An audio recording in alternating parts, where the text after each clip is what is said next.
నన్ను జైల్లో పెట్టారు ఏ కారణం లేకుండా.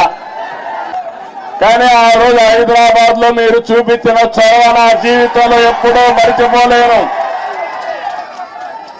ఇప్పుడు సెంటర్ లో గాని అదే మాదిరిగా గచ్చిబౌలిలో మీటింగ్ పెడితే రెచ్చిపోయిన ఉత్సాహంతో నాయకులు లేకపోయినా మేమే నాయకులని చెప్పి లక్షల మంది వచ్చారంటే అది నా జీవితంలో ఎప్పుడూ జైల్లో ఉండి చూసి నేను చేసిన పనికి నేను చేసిన అభివృద్ధి గుర్తుపెట్టుకుని నాకు సంఘీభావాన్ని తెలియజేశారంటే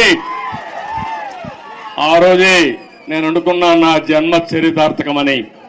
ఇక్కడే కాదు ప్రపంచం మొత్తం అన్ని 70-80 దేశాలు, ఆ దేశాల పేర్లు కూడా నాకు తెలియవు కానీ తెలుగువారు అక్కడికి వెళ్లి 53 రోజులు రోడ్డెక్కి నిరసనలు తెలియజేశారు.